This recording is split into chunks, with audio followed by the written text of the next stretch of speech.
16장에 있는 말씀을 보겠습니다. 잠언 16장입니다.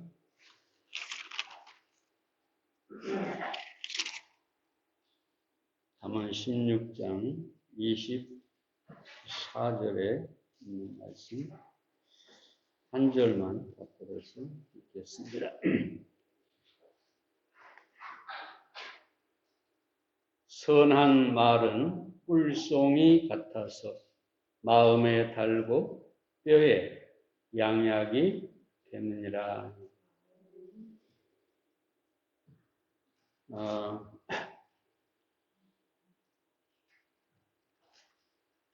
재미있는 일화가 있습니다.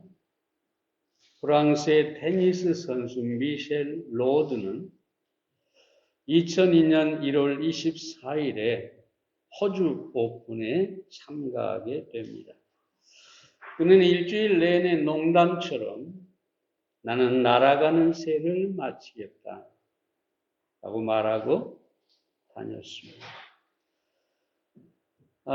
그런데 그가 호주 오픈 2세트 경기를 하면서 공을 힘껏 받아쳤습니다. 마침 테니스 코트 위를 날아가던 새가 그 공에 맞아서 떨어졌습니다. 말한 그대로 날아가는 새를 맞춰버린 것이죠. 유대인들의 말 가운데 이런 말이 있어요. 당신의 입안에 있는 말은 당신의 노예이지만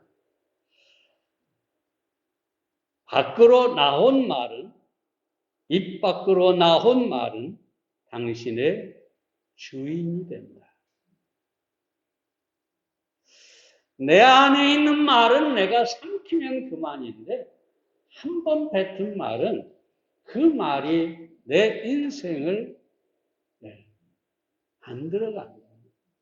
내 인생의 주인이 돼서 나를 이끌어 간다.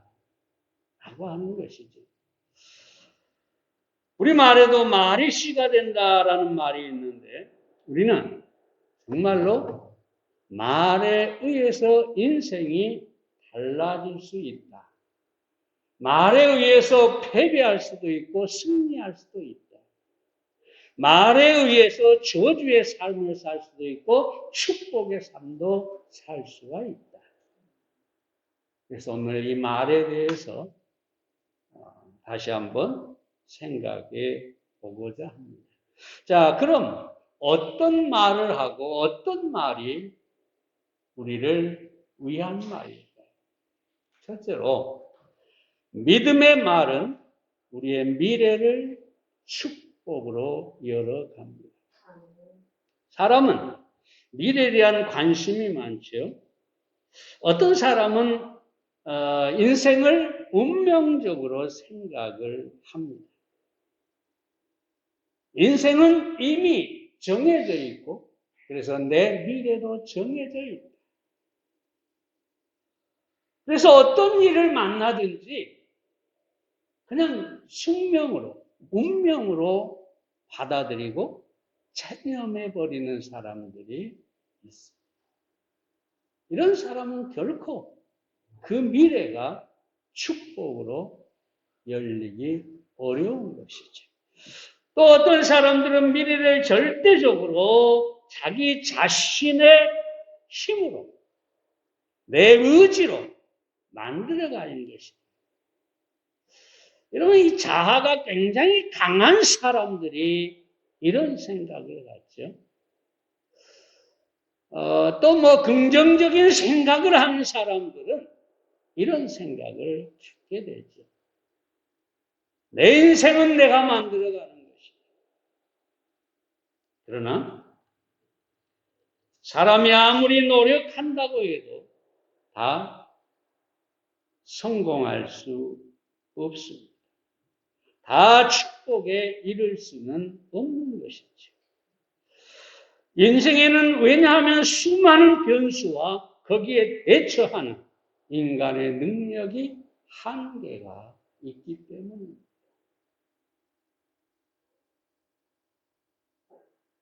모든 것이 예견되고 우리가 감당할 수 있다면 우리가 만들어가는 것이죠. 그러나 인생은 예기치 못한 일이 수없이 많아요. 그리고 그걸 내가 감당할 능력이 없어요. 한계가 있어요. 그래서 인생은 실패로 끝날 수밖에 없는 것이죠. 예를 들어 보세요. 여기 갈릴리 바다에서 예수님의 제자들이 건너가고 있습니다. 전혀 예기치 못한 풍랑이 해를 덮칩니다. 이들은 어부였기 때문에 어지간한 파도에는 자신이 있었겠지만 스스로의 힘으로 자신들의 기술로 감당할 수가 없어서 뭐라고 합니까? 우리가 죽게 된 것을 돌아보지 않습니까? 죽게 되었다. 그렇게 말하고 있는 것입니다. 그러면 인생은 자신의 노력만으로 축복에 이를 수가 없습니다. 그런데 성경은 뭐라고 할까요? 인생이 하나님의 손에 있다고 합니다. 에레미야 10장 23절에 보면 이렇게 말합니다. 여호와여 내가 알거니와 인생의 길이 자기에게 있지 아니하니 걸음을 지도함이 걷는 자에게 있지 아니하니. 인생의 길이 자기에게 있지 않다. 응?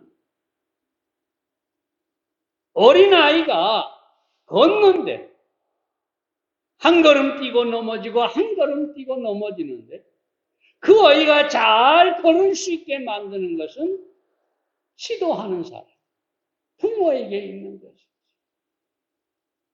인생의 길은 마치 어린아이와 같이 지도하는 하나님이 없습니다. 인도하시는 하나님이 계시지 않으면 걸을 수가 없는 것이다. 그런 얘기죠. 그래서 미국의 정치가요, 사상가인 벤자민 프랭클린은 노년에 이렇게 고백합니다. 나는 인생을 많이 살았다. 그런데 내가 살아보니 살수록 분명해지는 것은 하나님께서 인생을 주관하고 계시다는 것이다.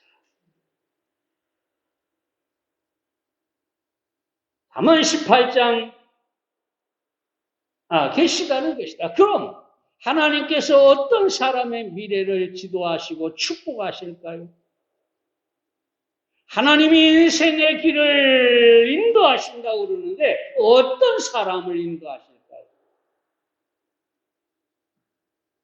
잠언 18장 20절과 21절에 보면은 사람은 입에서 나오는 열매로 하여 배가 부르게 되나니 곧 그 입술에서 나는 것으로 하여 만족하게 되니라. 죽고 사는 것이 혀의 권세에 달렸나니 혀를 쓰기 좋아하는 자는 그 열매를 먹으리라.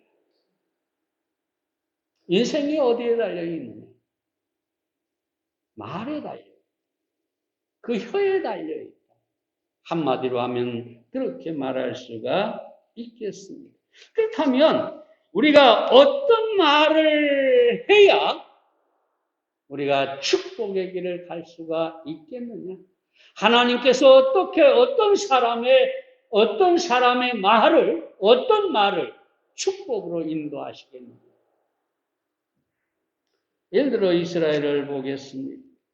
이스라엘 백성들은 출애굽하여 가나안 땅 입구에 도착했는데 이스라엘 모세가 여기 12명의 정탐꾼을 가나안 땅에 보냈죠. 우리가 잘 알죠? 그들이 와서 뭐라고 합니까? 민수기 13장 32절과 33절에 보면 이스라엘 자손 앞에서 그 탐지한 땅을 악평하여 가로되 우리가 두루다니며 탐지한 땅은 그 거민을 삼키는 땅이요 거기서 본 모든 백성은 신장이 장대한 자들입니다. 거기서 또 네팔이 무슨 아낙 자손을 보았나니 우리는 스스로 보기에도 메뚜기 같으니 그들이 보기에도 그와 같았을 것이다. 보세요. 이 12명의 정탐꾼이 갔는데 그 가운데 10명이 뭐라고 하느냐?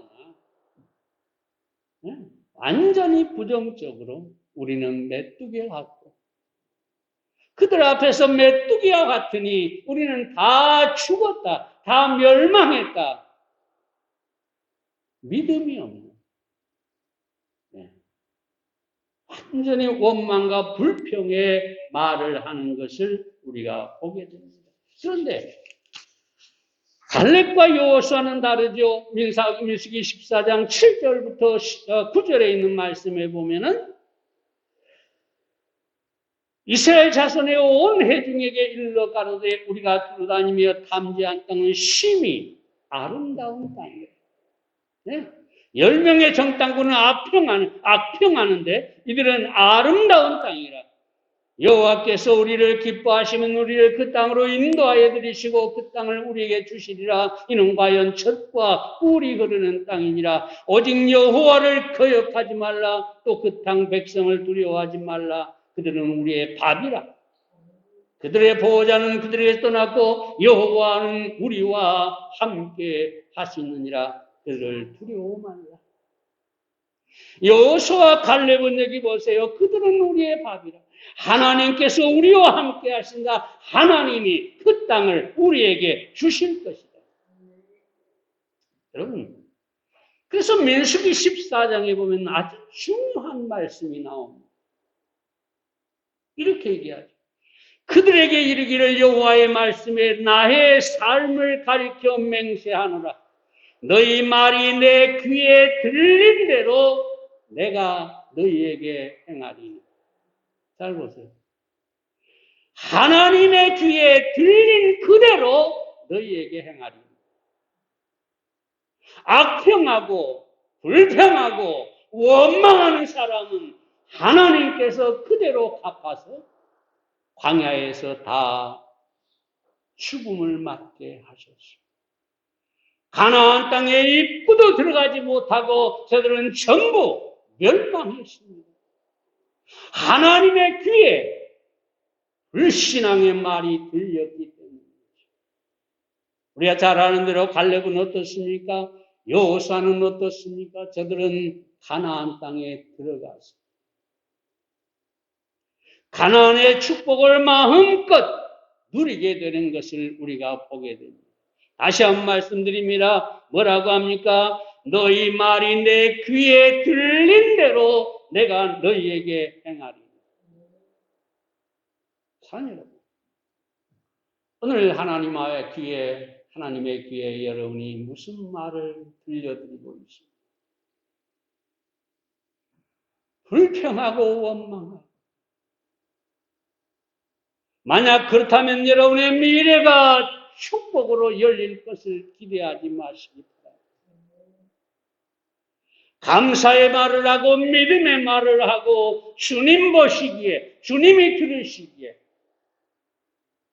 합당한 말을 하시기 바랍니다. 아무리 어렵고 힘든 상황 속에서도 믿음의 말을 선포하고 그 선포하기를 주저하지 마시기를 바랍니다. 하나님은 우리의 믿음의 말을 결코 흘려 듣지 않으시고 배신하지도 않으시고 우리의 믿음의 말대로 우리를 축복해 주실 것입니다.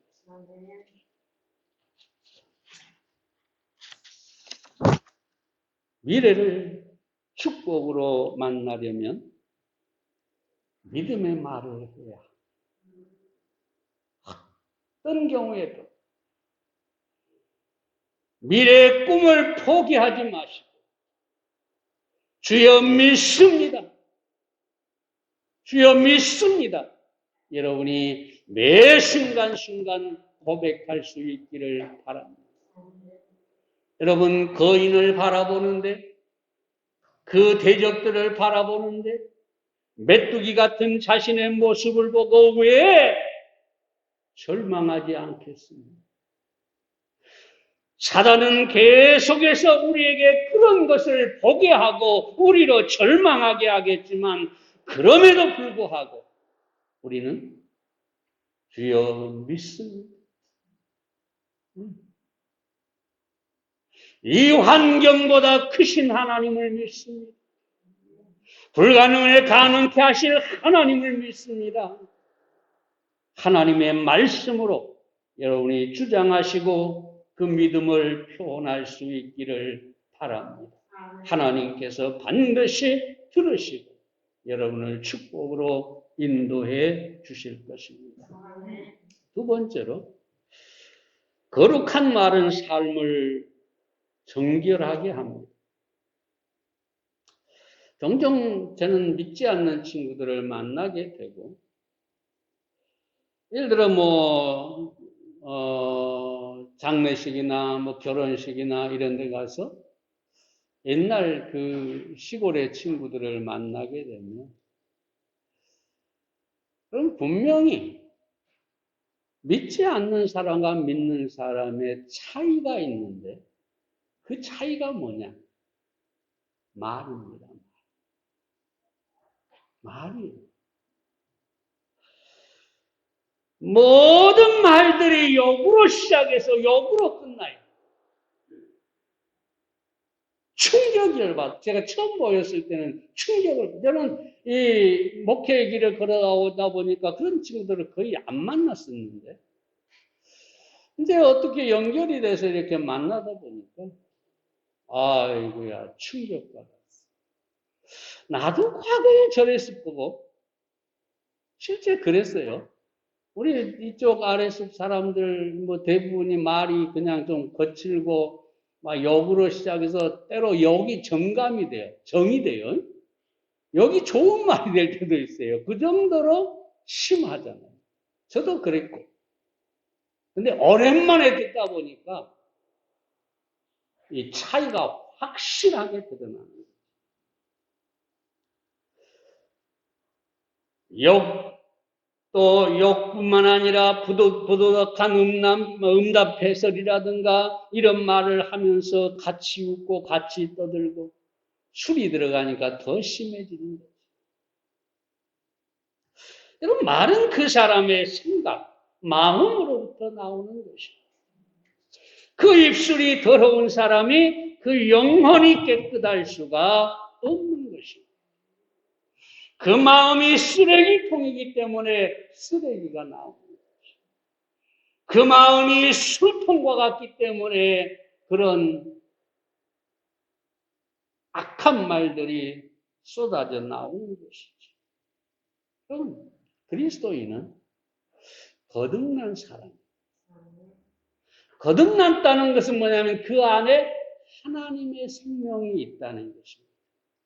하나님의 생명이 있다는 것은 뭐냐면 거룩함을 추구하게 되어 있다는 것이죠. 거룩을 사모하게 되어 있다는 것이죠. 내 안에 예수님의 생명이 있으니까 이 예수님의 생명이 거룩을 사모하고 거룩한 말을 하고자 하고,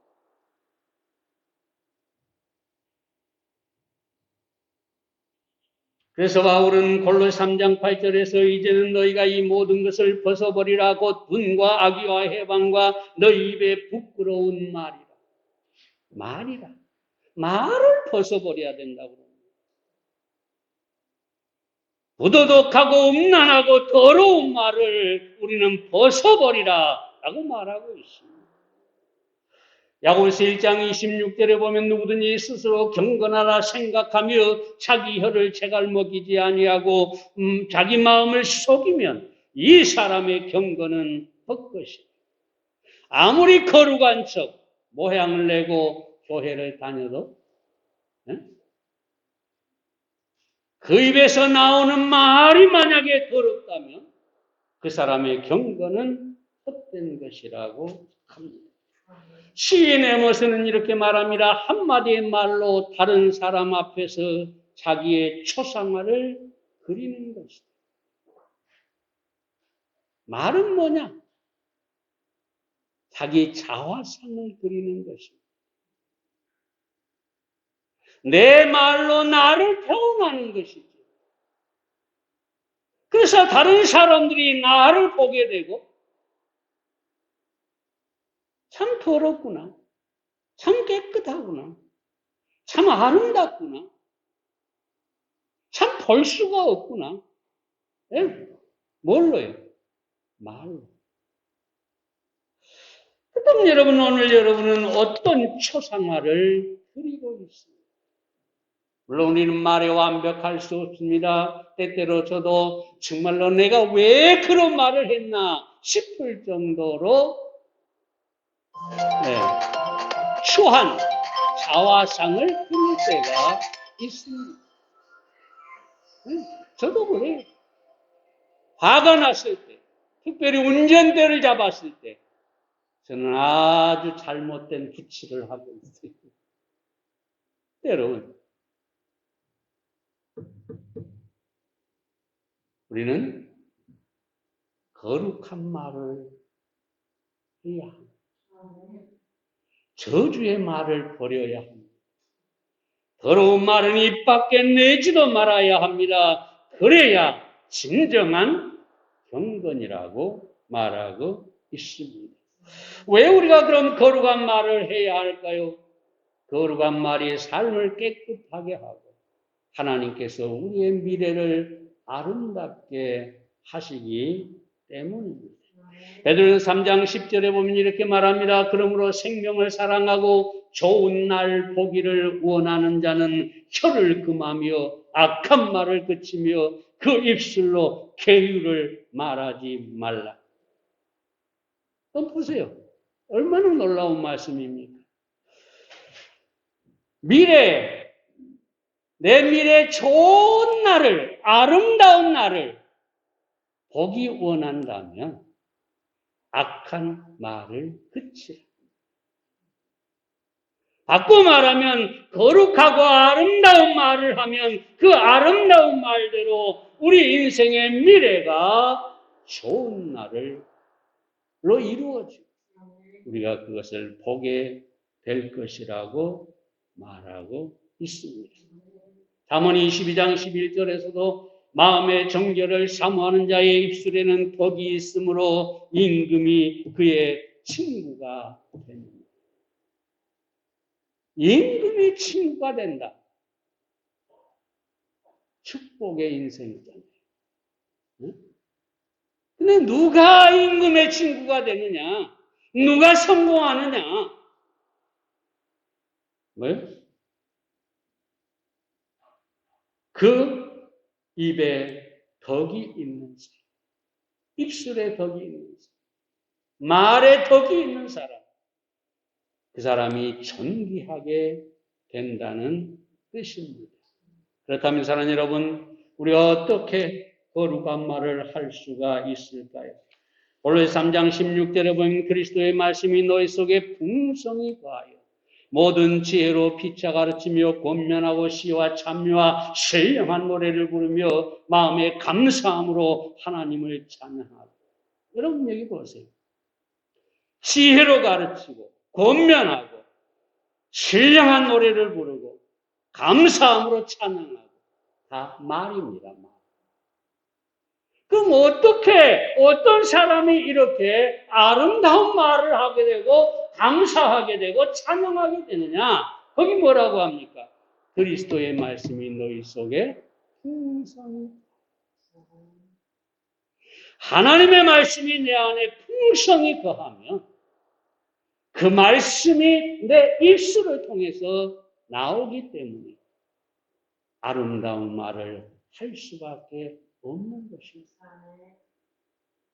그래서 성경을 읽고 큐티를 하고 하나님의 말씀을 정말 통해서 하나님의 말씀을 아는 자들은 아름다운 말, 거룩한 말을 하게 되어 있는 것입니다. 제가 자동차를 타고 다닐 때 요즘은 CD를 잘 안 듣습니다만 예전 차가 CD가 없던 그 차여가지고 차를 바꿨을 때 CD가 들어가는 차가 됐어요. 그래서 CD를 막 구하고 또 뭐 어떤 분이 찬양 테이프 뭐 CD도 주고 뭣도 주고 뭐 또 그 뭡니까 그 클래식 뭐 모차르트 뭐 베토벤 뭐 이런 음악들이 CD가 이제 구입해 놓고, 구비해 놓고, CD를 딱 꽂으면 음악이 쫙 나오죠. 클래식 음악을, 그 CD를 꼽았는데, 다른 음악이 나올 수가 없어요. 찬양 테이프를 넣었는데, 유행가가 나올 수는 없어요. 제가 무슨 말을 하냐. 하나님의 말씀이 우리 안에 CD처럼 기록되고, 그래서 우리가 입을 열면 그 음악, 그 말씀, 이게 흘러나와야 한다는 것입니다. 우리 고항 집사님 얘기를 했었습니다. 이 고항 집사님, 이분이, 공부를 하면 머리가 아프신 분이어가지고, 성경 공부를 잘 안 하셨는데, 근데 이분이 한 일이 하나 딱 있죠.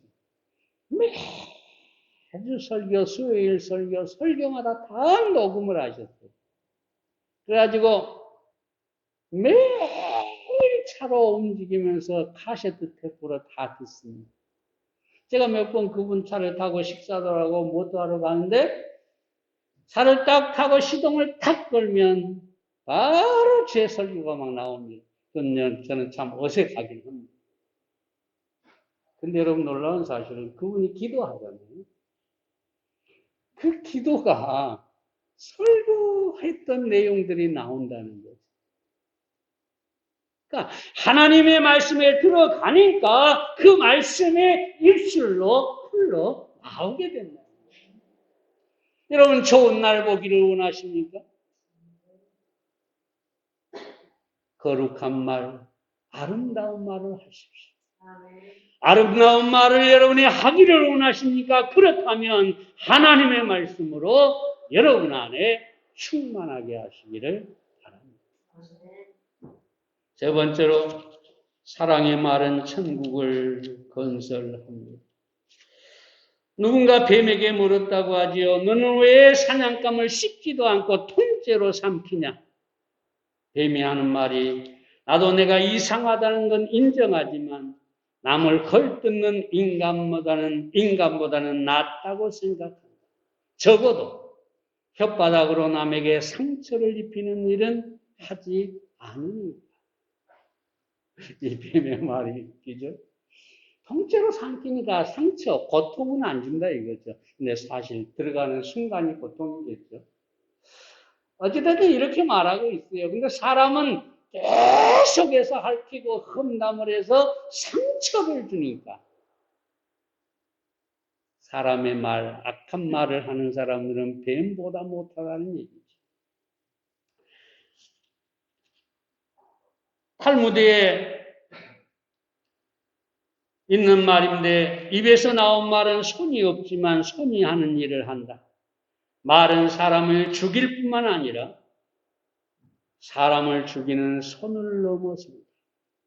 왜냐하면 손은 가까이 있는 사람만 죽이지만 말은 멀리 있는 사람도 죽이기 때문입니다. 말은 화살과 같지만 또한 화살을 넘어선다. 왜냐하면 화살은 손으로 막을 수 있지만 말이 쏘아대는 무서운 살상력은 피할 길이 없기 때문입니다. 그렇죠? 사람이 손으로 아무리 칼로 사람을 죽인다고 해봐야 가까이 손이 닿는 곳에만 살상을 입히죠. 화살도 마찬가지예요.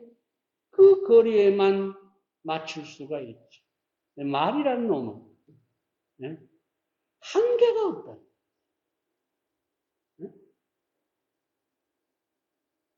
이 광주 땅에서 말하는 말이 서울에 가가지고 어떤 사람을 상처를 주고, 저 미국에 가서도 상처를 줄 수가 있고, 얼마든지 그 말이 향하는 대상을 향해서 그 대상이 얼마나 멀리 있든지 상관없이 상처를 주고 죽일 수가 있다는 거죠.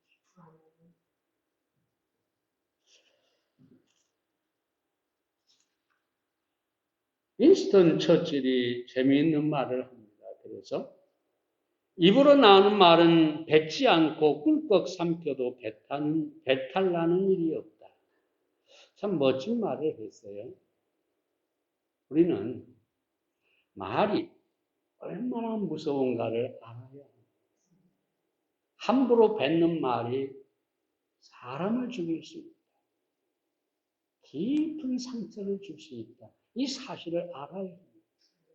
그래서 우리의 안에서 나오는 그 악한 말을 그냥 꿀꺽 다시 삼켜버려야 합니다. 뱉는 순간 그 말은 이미 활동하기 시작하기 때문입니다. 그럼 왜 우리가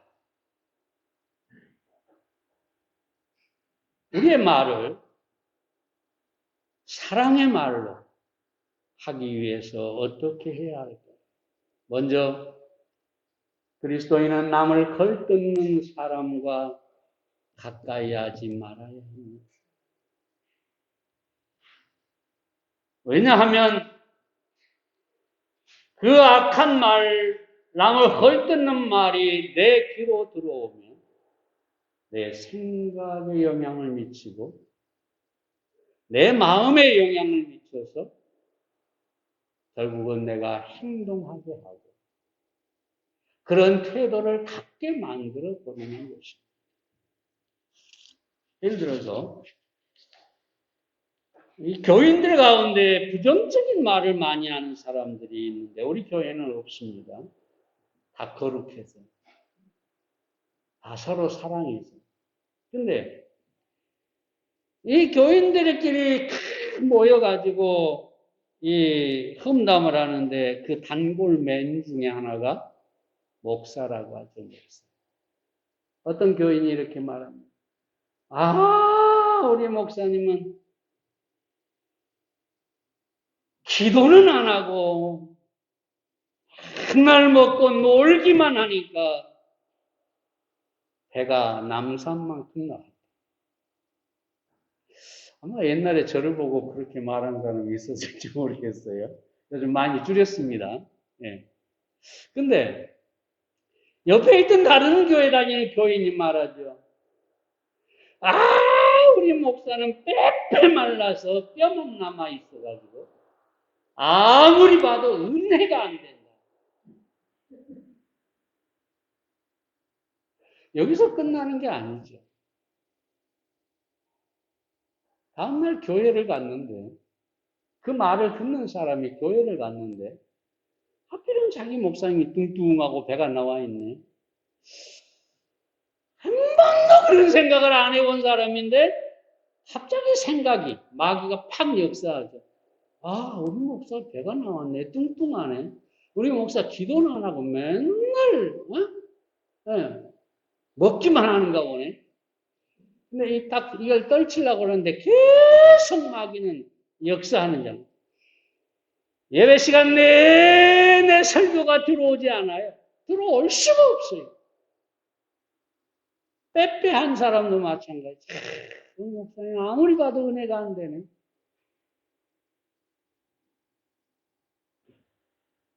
성도들도 마찬가지죠.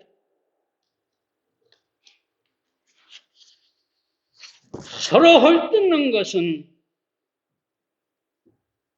교회를 파괴하는 것입니다. 여러분, 교회를 파괴하는 것은 두려운 일입니다. 여러분, 이 사실을 아시죠? 나도 모르게 남을 헐뜯는 말을 하고 성도들의 흉을 보고 이렇게 하는데 그것이 나도 모르는 사이에 내가 교회를 허물고 있다. 근데 교회를 허무는 것은 절대로 가벼운 일이 아닙니다. 왜냐하면 교회는 하나님이 자기 피로 사신 것이고 예수 그리스도가 머리가 되는 바로 그것이 교회입니다. 근데 내가 교회를 허물고 있는데 그 지체에게 상처를 주고 있는데 하나님께서 가만히 있을 수가 없으시겠죠. 하나님이 교회를 보호하시려면 결코 그런 사람들을 기뻐하지 않을 것입니다. 그럼 여러분, 우리는 험담하는 악한 말을 하는 사람들과 가까이 사귀지 말아야 합니다. 만약 계속 사귀려면 말을 하세요. 그런 말 하지 마. 그리스도인은 그런 말을 해서는 안 된다. 그리고 사귀시기 바랍니다. 다음으로 그리스도인은 사랑의 말을 해야 합니다. 잠언 10장 12절에 보면 사랑은 허물을 가린다라고 합니다. 허물을 말하고 험담하는 게 아니라 오히려 가려준다는 것이죠.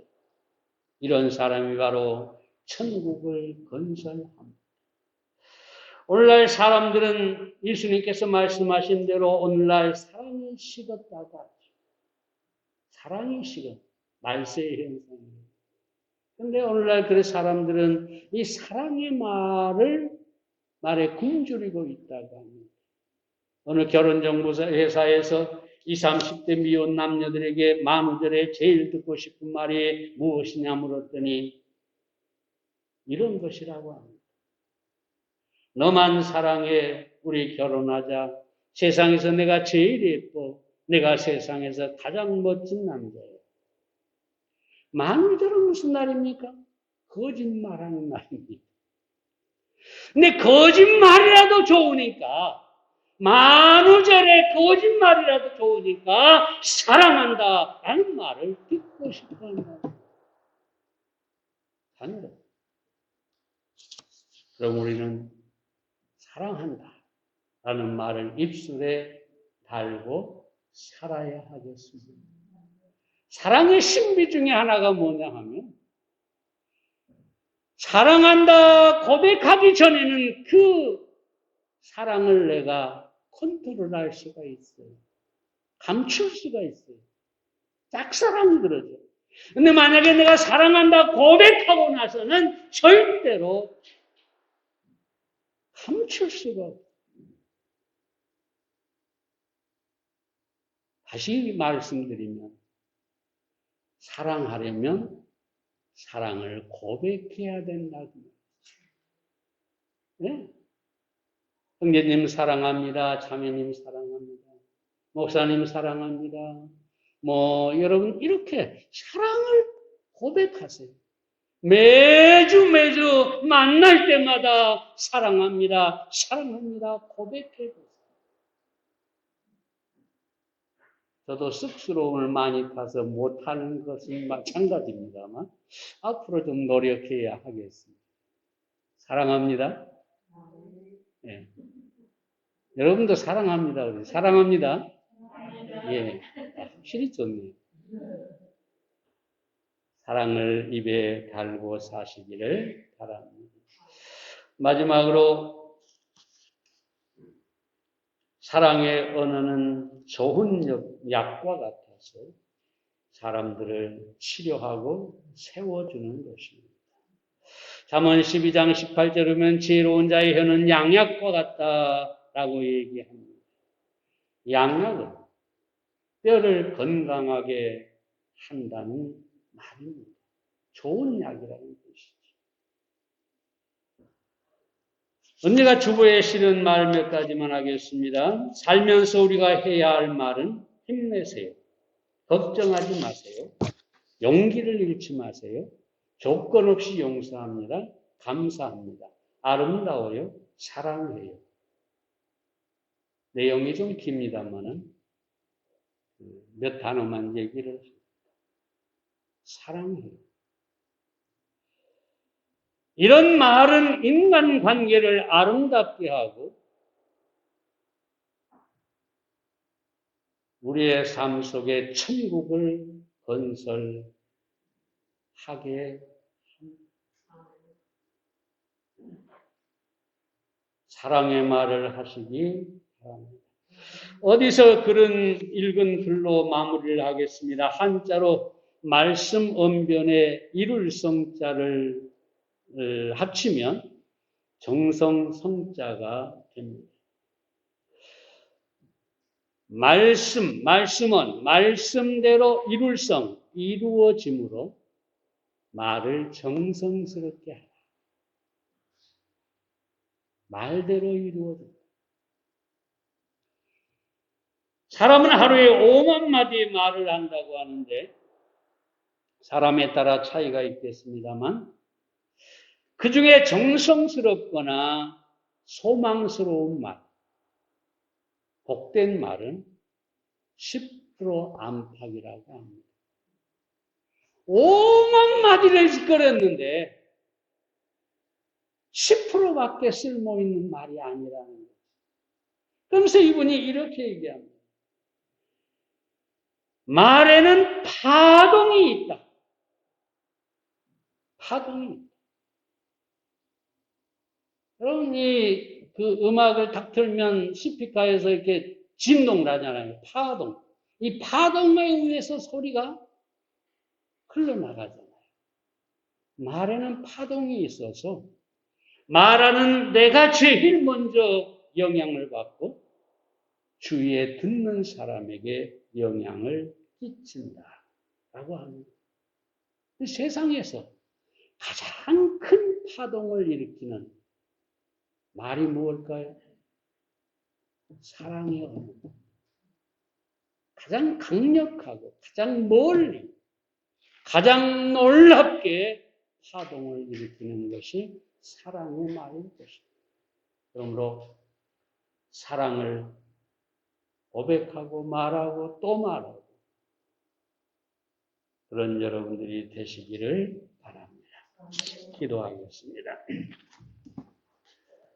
살아계신 아버지 하나님, 오늘 말이 우리의 인생을 만든다는 하나님의 말씀을 통해서 그러한 사실을 살펴보았습니다. 우리가 하나님의 귀에 어떤 말을 하느냐에 따라서 하나님께서 그 말대로 이루신다고 합니다. 하나님 아버지, 우리가 갈렙과 여호수아처럼 믿음의 말을 하게 해 주시옵소서. 하나님, 성경은 우리에게 모든 더럽고 악한 말을 그치라고 합니다. 거룩한 말을 하라고 합니다. 경건한 입술을 가지라고 합니다. 그러면 우리의 앞날에 좋은 날을 볼 것이라고 합니다. 거룩한 말로 우리 자신의 미래를 소망으로 열어가는 우리가 되게 해 주시옵소서. 사랑의 말, 하나님 아버지, 쉽고도 어려운 말입니다. 우리 모두가 사랑해라는 말에 익숙해지게 하시고 누구에게나 언제나 어디서나 사랑을 고백할 수 있게 해주시고 그것이 파동을 일으켜서 우리의 삶을 천국으로 건설해 갈 수 있게 해 주시옵소서. 우리의 입술, 우리의 혀, 우리의 말 주님 손에 맡겨 드리오니 축복해 주시옵소서. 다스려 주시옵소서. 예수님의 이름으로 기도에 싸움나이다.